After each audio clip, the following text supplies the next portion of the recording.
Panorama group, जो सोचता है वो करता है। आपके अपने सपनों का आशियाना।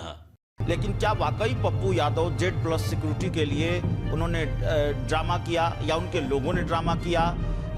जो खबर आई, जो नमस्कार, आप देख रहे हैं सिटी पोस्ट और मैं हूं अभिषेक मिश्रा। देखिए, पूर्णिया के सांसद पप्पू यादव की बात करेंगे। मुश्किलें बढ़ सकती हैं, आरोप गंभीर हैं। हालांकि पप्पू यादव भी इस पूरे मामले पर आक्रामक हैं, इस्तीफे तक की बात कर रहे हैं।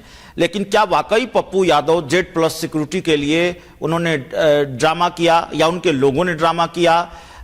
जो खबर आई, जो सुबह भी हमने आपको बताया कि आरोपी ने कोर्ट में यह खुलासा किया है कि प्रवक्ता बनाने का लालच दिया गया था, पार्टी का नेता बनाने का लालच दिया गया था पप्पू यादव से जुड़े एक नेता ने, प्रवक्ता ने। हालांकि पप्पू यादव की पार्टी का विलय हो गया है, तो पप्पू यादव के करीबी नेता ने लालच दिया था, पार्टी का महत्वपूर्ण जिम्मेवारी देने का लालच दिया था, पैसे का लालच दिया गया था। तो ये अपने आप में बड़ा नायाब घटना है, ऐसा होता नहीं है आमतौर पर। लेकिन अपने ही धमकी की सुपारी किसी को दी जाए, 2 लाख रुपए के लिए 2 लाख रुपए की सुपारी, 2000 रुपए एडवांस दिए गए और पुलिस ने अब इसका उद्भेदन किया है। हालांकि पप्पू यादव इसको लेकर चैलेंज कर रहे हैं कि पुलिस की बात सही है तो पुलिस दिखाए, सामने लाए उस व्यक्ति को जिसको हमने पैसा दिया है। हमारे साथ हमारे एडिटर सर हैं श्रीकांत प्रत्युष सर। देखिए सर, पप्पू यादव आक्रामक है इस पूरे मामले पर, चैलेंज जरूर वो कर रहे हैं, लेकिन पूर्णिया पुलिस ने और एसपी ने खुद खुलासा किया है, पूर्णिया के जो पुलिस अधीक्षक हैं उन्होंने खुद खुलासा किया है कि इस तरह की घटना को अंजाम दिया गया, एक साजिश रची गई जेड सिक्योरिटी के लिए। देखिए अभिषेक, दिक्कत ये है कि एक तरफ सांसद हैं और एक तरफ पुलिस कप्तान, दोनों ही महत्वपूर्ण पद पर हैं। तो एक सांसद पर पूरी तरह से अविश्वास नहीं किया जा सकता। वो कह रहा है कि हम निर्दोष हैं, हमारा कोई मतलब नहीं है, धमकी देने वाला कौन है मैं नहीं जानता हूं, और पुलिस हमको बदनाम कर रही है। तो उनके आरोपों की भी जांच होनी चाहिए। एसपी तो जिले का कप्तान होता है पुलिस का, और वो खुद प्रेस कॉन्फ्रेंस करके कह रहा है कि हमने पप्पू यादव को जो धमकी मिल रही थी उस मामले का खुलासा कर दिया है। जो धमकी देने वाला था वो पप्पू यादव की पार्टी से जुड़ा हुआ था, उसको 2 लाख रुपए देने की बात कही गई थी। उससे पप्पू यादव के करीबी राजेश यादव ने खुद वीडियो बनवाया था। तो पुलिस का भी आरोप बहुत गंभीर है। अगर पुलिस का आरोप सही है तो ये बहुत शर्मनाक बात है कि कोई सांसद जेड प्लस की सिक्योरिटी लेने के लिए इस तरह का नाटक कर सकता है। पूरे देश में बिहार के सांसदों की छवि को बट्टा लगेगा।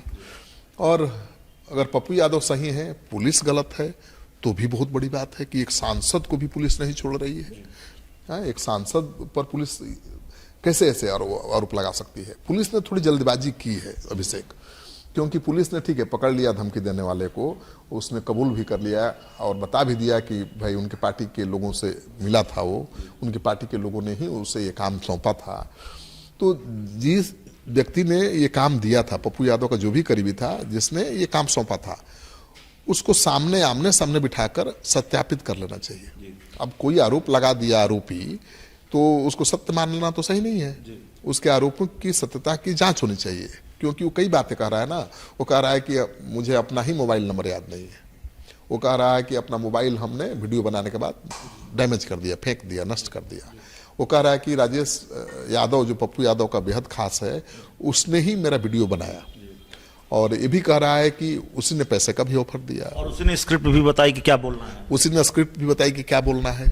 तो उसको भी पकड़ के आमने सामने बिठाया जाना चाहिए, सत्यापित, उसकी पहचान करवाई जानी चाहिए थी।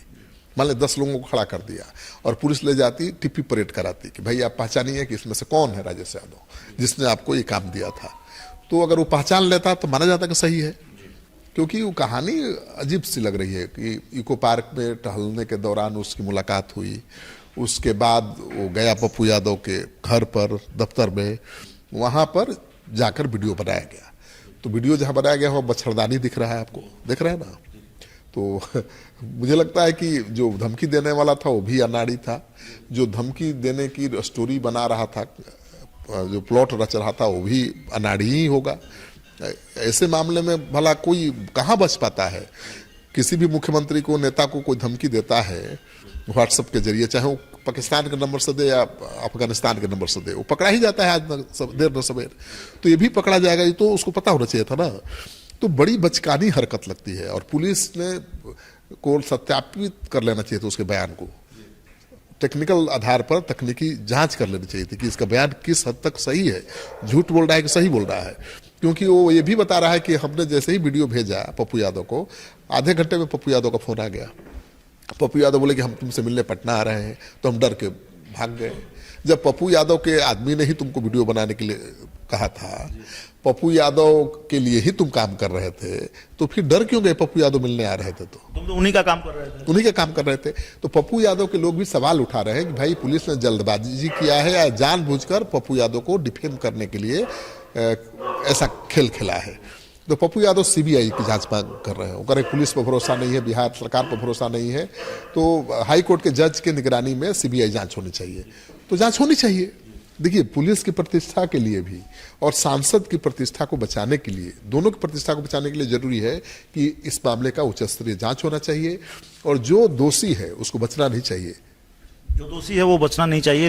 एक तो चर्चा ये हो रही है कि भाई अब पुलिस आगे क्या कार्रवाई करेगी, लेकिन सवाल यह भी है, इस सिक्के का दूसरा पहलू यह भी है कि पप्पू यादव अगर इतने नाराज हैं, पुलिस को दिवालिया बता रहे हैं, उनको लग रहा है कि उनकी छवि को नुकसान पहुंच रहा है, वो आगे क्या कार्रवाई कर सकते हैं, आगे क्या एक्शन? देखिए, पप्पू यादव ने धमकी भी दे दी है एसपी को, आपने सुना होगा। ऐसी गलती वो करते रहते हैं। उन्होंने कहा कि वर्दी उतार के आ जाओ, फरियाद लो, है हिम्मत। तो पप्पू यादव बाहुबली रहे हैं और इसी तरह के तेवर उनके शुरू से रहे हैं, लेकिन अब सांसद है तो उनको अपनी भाषा पर भी नियंत्रण रखना पड़ेगा। अब उनके ही बयान को आधार बनाकर अब उनके विरोधी हमला कर रहे हैं कि देखिए, इनका नेचर और सिग्नेचर बदलेगा नहीं, ये बाहुबली थे, बाहुबली रहेंगे, और बाहुबली की तरह ही बात कर रहे हैं, एसपी को ही चैलेंज कर रहे हैं। तो पुलिस को गुस्सा तो आएगा, लेकिन गुस्सा आने से क्या हो जाता है? आपके पास प्रूफ नहीं होगा, प्रमाण नहीं होगा, तो एक सांसद को टांग देना, जेल भेज देना बहुत आसान काम नहीं है। अगर वाकई प्रमाण है। पप्पू यादव को हथकड़ी लगा दी थी पुलिस ने, नपवा दिया था संसद में, इस बात का इसको मुद्दा बनाया था। बिल्कुल, पप्पू यादव इसको भी संसद में मुद्दा बनाएंगे ही, संसद तो चल रहा है ना अभी। और पुलिस के पास अगर पर्याप्त साक्ष्य है, प्रमाण है कि पप्पू यादव ने ही ये सब कुछ किया, तो पुलिस को तो अब पप्पू यादव के खिलाफ एफआईआर करनी चाहिए था ना, और उनके खिलाफ एक्शन लेना चाहिए। ये बहुत बड़ा मामला है। पुलिस अभी बताने की स्थिति में नहीं है, जो मैं समझ पा रहा हूं कि क्या एक्शन होगा आगे। एसपी साहब का फोन अनरीचेबल है, लगा के देख लीजिए, out of range, out of range. SP साहब फोन पर नहीं आ रहे हैं, और पता नहीं उन्होंने दबाव में आकर ये रिपोर्ट दे दी या खेला किया है, या वो जांच को गंभीरता से आगे बढ़ा रहे हैं कि अब भाई पप्पू यादव का फाइल खोल दिया है तो अब पूरा कर देना है, जेल भेज देना है। तो अगर उनके पास प्रमाण होगा पुख्ता, तो पप्पू यादव को जेल भी जाना पड़ सकता है। लेकिन प्रमाण नहीं होगा तो एसपी साहब भी फंसेंगे, क्योंकि पप्पू यादव इतना आसानी से नहीं छोड़ने वाले हैं जान। वो संसद में उठाएंगे और मोर्चा खोलेंगे एसपी के खिलाफ। वो तो कह दिया कि भाई वर्दी उतार के आके फरियाद न लो। तो पप्पू यादव देह हाथ से भी मजबूत है, ठीक है ना, और मन मिजाज से भी वही है। तो एसपी साहब वर्दी उतार के जाएंगे तो क्या करेंगे, आप सोच सकते हैं। और हौसले भी बुलंद हैं। पूर्णिया का चुनाव निर्दलीय जीत लिया, हेमंत सोरेन की मदद की, वहां भी जिताने में मदद की, कद भी बढ़ा है, रसूख भी बढ़ा है राजनीति में। बिल्कुल, पप्पू यादव की एक अलग पहचान है। हाँ, ये दिगर बात है कि उनकी पहचान एक बाहुबली नेता की है, लेकिन ये भी सच है कि पप्पू जैसा सांसद या नेता अगर दूसरे दलों के पास होते, मान ली बीजेपी, एनडीए, बीजेपी के अगर सांसद इतने मेहनत करने वाले होते जितना पप्पू यादव करते हैं, तो मुझे लगता है कि बीजेपी तो पूरा 500 सीट जीत लेती। ये सच है। पप्पू यादव लाख बुराई है, ठीक है ना, बाहुबली है, मुंहफट है, अनप्रेडिक्टेबल है, कब क्या करेंगे, किसके खिलाफ मोर्चा खोलेंगे कोई नहीं जानता, किसी को नहीं छोड़ते। लेकिन एक गुण है, वो मेहनत बहुत करते हैं। हाथी जैसा शरीर, क्विंटल भर, कई क्विंटल के होंगे, लेकिन आपसे हमसे ज्यादा मेहनत करने की क्षमता है। बुलेट पर चलते हैं, प्रचार करते हैं। मुझे भी बैठा लिया था चुनाव में, और बुलेट लेकर उलट गए। अब बुलेट, वो मोटे थे तो बुलेट उनके शरीर पर गिरा, मेरा हाथ पैर बच गया और उनको कुछ हुआ नहीं। तो पप्पू यादव जमीनी स्तर पर जितना मेहनत करते हैं, जनता के बीच जितना रहते हैं, लोगों की जो मदद करते हैं, लाख बुराई हो, इसलिए वो निर्दलीय जीतते हैं और हीरो हैं, जनता के तो हीरो हैं ही। लेकिन अब पुलिस वाले ने जब उनकी फाइल खोली है तो पुलिस से लड़ाई में जीतेंगे कि नहीं? छेड़ा है तो छोड़िए मत, पप्पू यादव को छेड़ दिया तो छोड़िए मत, आपके पास प्रमाण है तो जेल भेजिए, कार्रवाई करिए, नहीं तो पप्पू यादव छेड़ दिया है तो छोड़ेंगे नहीं। तो पप्पू यादव छोड़ेंगे नहीं। पप्पू यादव और पुलिस के बीच की जो लड़ाई है, या पप्पू यादव की मुश्किल बढ़ेगी या पूर्णिया के जो एसपी हैं उनकी मुश्किलें बढ़ाएंगे पप्पू यादव? आगे क्या होगा ये देखना होगा। बहुत बारीकी से सर ने इस पूरे मामले पर बताया है। इस पूरी रिपोर्ट में इतना ही। बहुत बहुत धन्यवाद।